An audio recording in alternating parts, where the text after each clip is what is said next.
Okay, looks like we have both teams are ready. Here we go.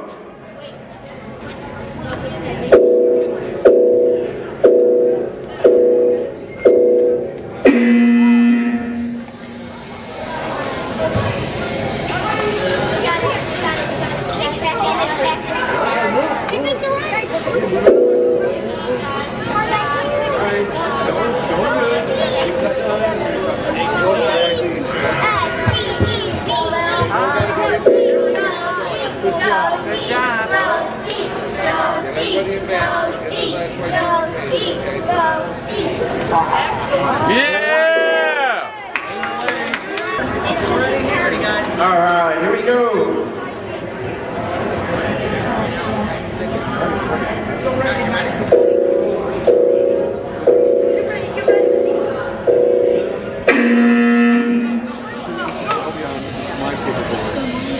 And the race is on.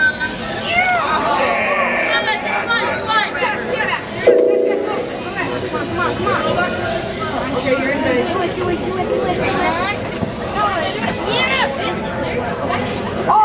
Good job.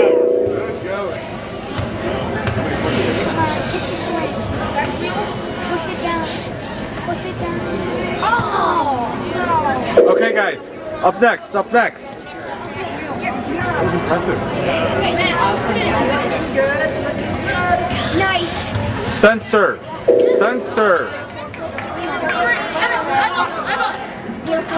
Pull it straight out.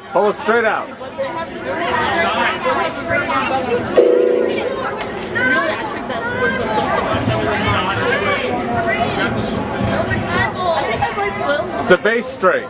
Is the base straight?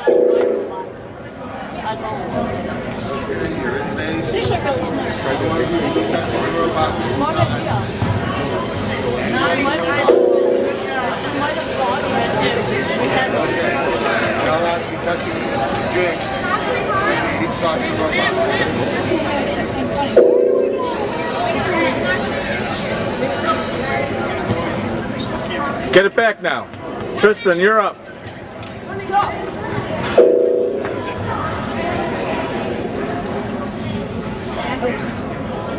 Forks.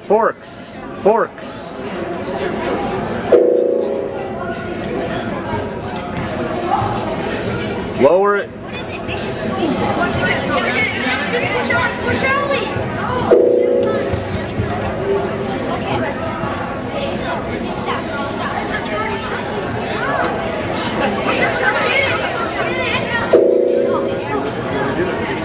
Where's your bionic eye? Okay. There you go. Good job, guys. All right, you're done. All right, guys.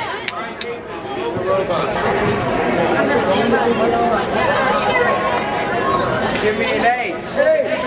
Give me an A. A. Give me a W. W. Give me a K. K. Give me an S. S. What's that spell? Hawk. Hawks! Go Hawks! Yeah!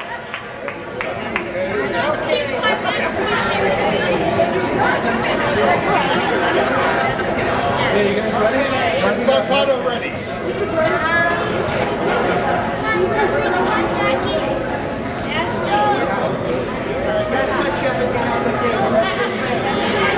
And your works were wonderful.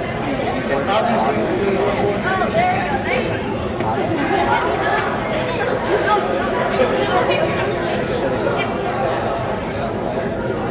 all Are we ready? All right. Are we ready over there? Pato, are you ready? We are good to go. All right, last round. Here we go.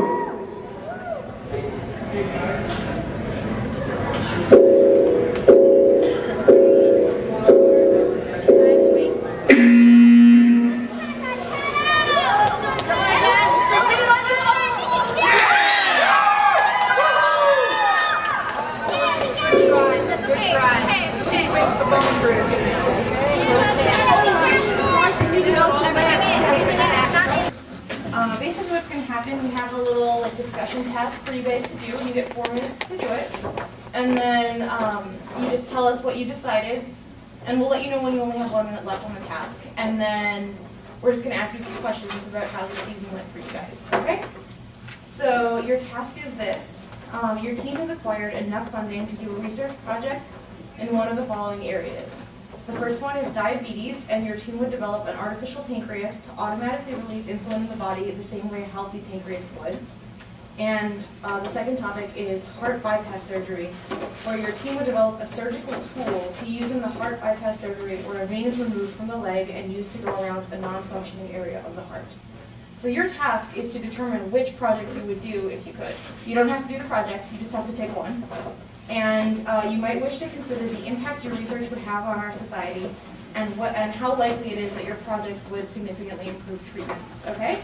So there's just the paper, if you still look at it, and you have 4 minutes to discuss and decide what you want to do.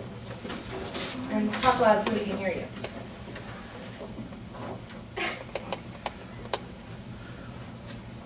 Okay, Erin, what would you do? The heart bypass surgery. Yeah, me too. Me too. Do we all agree with that? Yeah, that's fine. Okay.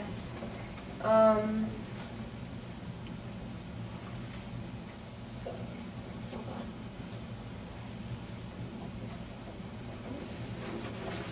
For diabetes. I think you would. Well, like, some people can live with diabetes without dying. But the heart diseases, it could come a lot closer to killing you. Okay. So it might help a little bit more. Okay. Respects my ideas. So did everybody in the group want to do heart disease, or did anybody want to do diabetes? No, I don't want to do this. Okay. Yeah. All right. Okay, so now we're just going to ask you some questions.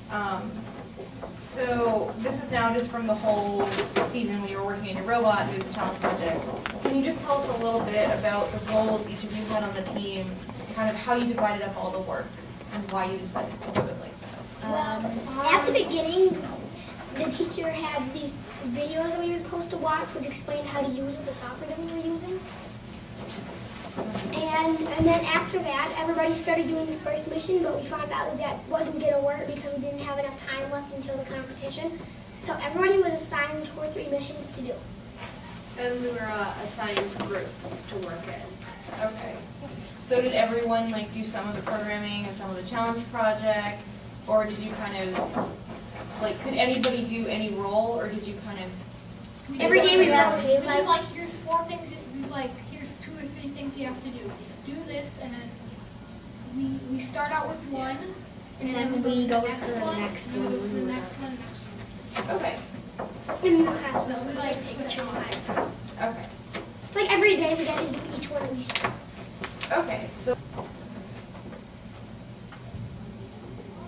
that's basically everything we want to get through. So thanks a lot, guys.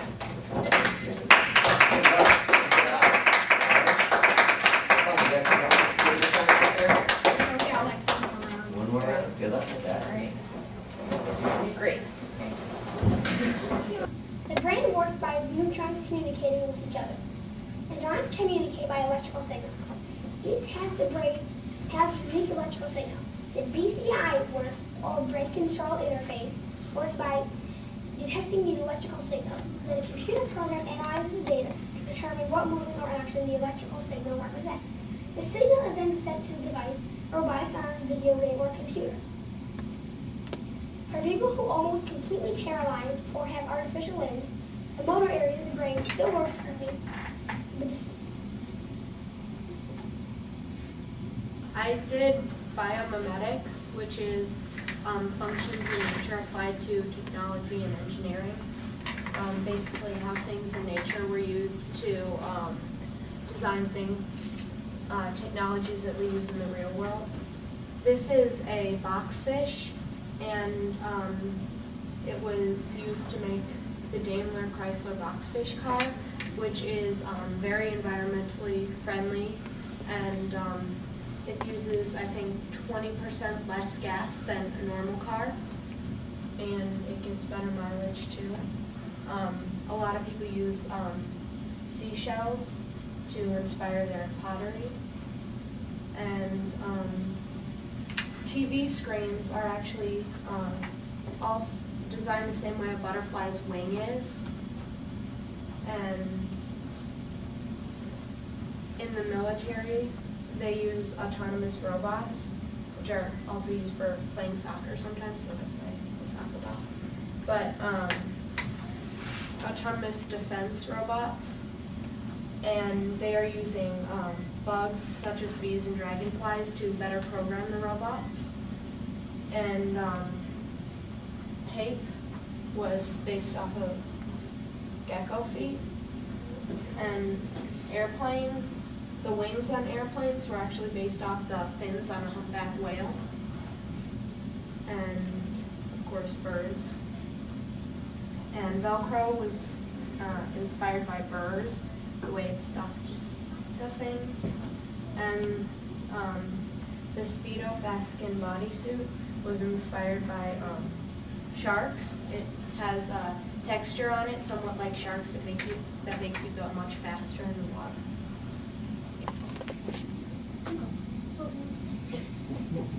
I didn't understand the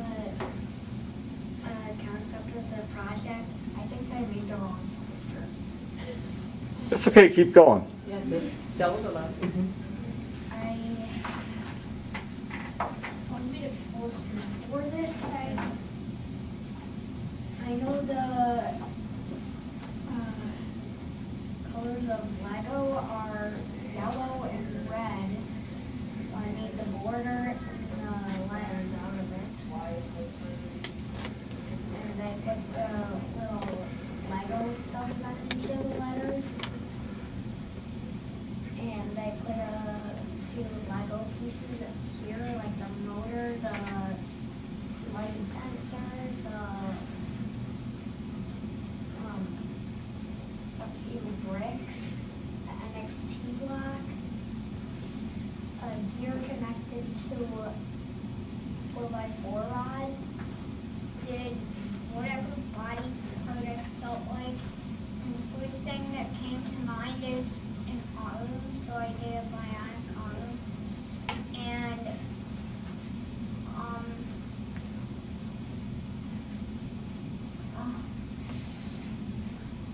I did 3 reasons on how to make it better in the future. Number 1 is adding a fusion cell so it never runs out of power. Number 2 is making it waterproof so if it gets wet it won't short out. And 3 is making it less pollutive because a bionic arm gives off some radiation. I went on the computer and printed out some pictures of bionic arms and stuff. And up here there's a picture of the world's most advanced bionic arm. Down here there's a picture of a person with bionic arm and how it works.